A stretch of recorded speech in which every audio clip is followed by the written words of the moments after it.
Have you ever wondered what quantum physics and ancient Buddhist meditation could possibly have in common? I mean, on the surface, absolutely nothing, right? Well, today we're exploring a truly profound explainer based on an incredible framework developed by independent scholar Dr. Natthawut Watcharakuldilok. It's called Open Relational Flow, and it boldly bridges the literal mechanics of the universe, stuff like quantum physics and thermodynamics, with the mechanics of human consciousness, and it does this through the lens of vipassana meditation. We're going to see how life, consciousness, and the cosmos itself are really just an ongoing, flowing process of information and energy. It's a fascinating synthesis, and it will completely reimagine how you understand reality. Okay, let's dive into this. Here is our roadmap for the explainer. First, we'll redefine reality as a process. Then, we'll look at the burden of survival, explore the mechanics of liberation, hit the point of no return, and finally, wrap up with centerless compassion.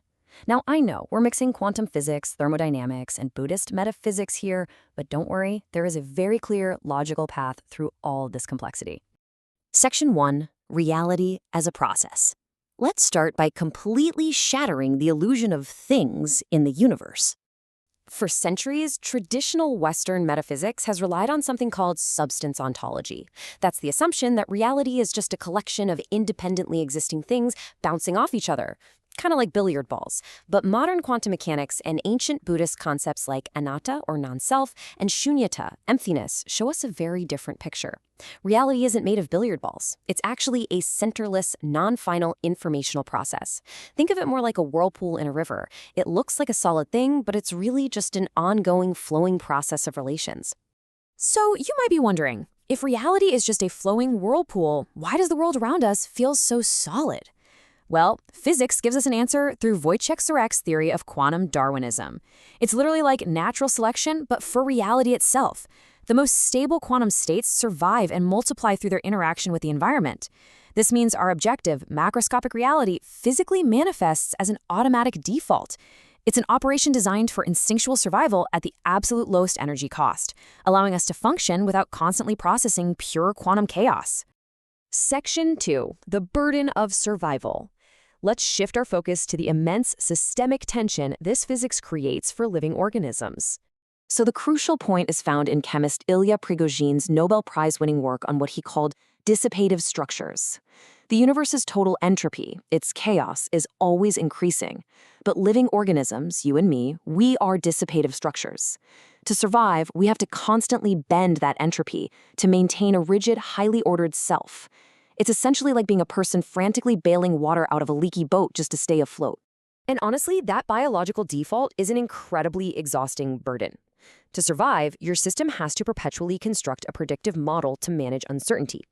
In neuroscientist Carl Friston's terms, it's all about minimizing free energy.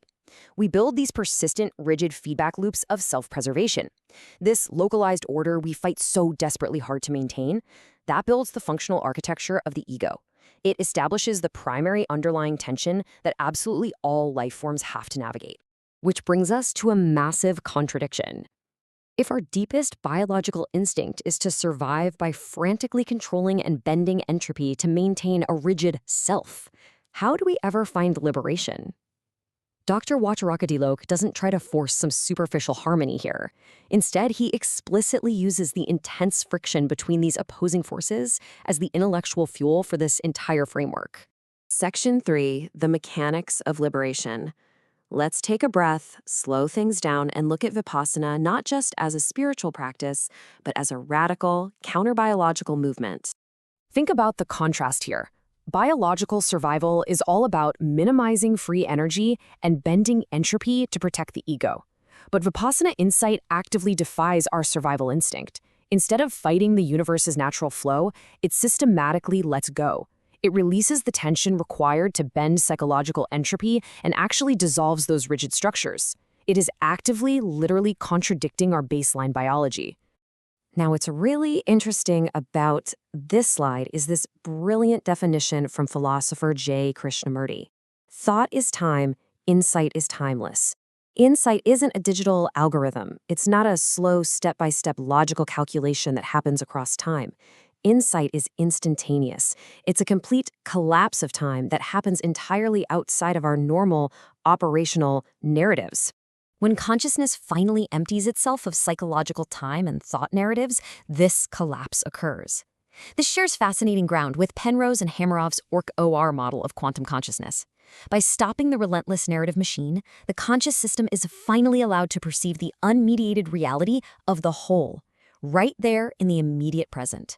Section 4. The point of no return. We are now approaching the climax of the explainer, the critical threshold where consciousness permanently shifts. Let's move to and see how this builds. In Vipassana, there is a specific profound stage called Sankharu Upekkhanyana. This acts as a critical window where the mind completely halts its normal operations of attraction, repulsion, and free energy minimization. The system is pushed right to the edge of chaos, reaching peak informational fluctuation. And this paves the way for an irreversible transformation known as Maggaphala or path and fruition. This beautifully connects right back to Prigoghine's thermodynamics. When a system is driven far from equilibrium, localized fluctuations amplify until the system hits what's called a bifurcation point. At that precise moment, it leaps into a completely new, flexible order. So Vipassana insight isn't mental chaos. Actually, scratch that, it's the exact opposite. It's a leap into an irreversible, permanent dynamic stability that is finally aligned with the universe. What happens here is the realization of dependent origination, but in reverse. It's an unmediated seeing of conditional relations, completely without a separate observer to maintain the old illusions. And because the fetters are structurally severed at this exact point, the old configuration of ignorance literally cannot reconstitute itself. It is a true point of no return. Section 5. A centerless compassion. Let's bring all these abstract cosmic concepts back down to earth, to a practical living ethics. So, what does this all mean for us? It leads to ontological responsibility.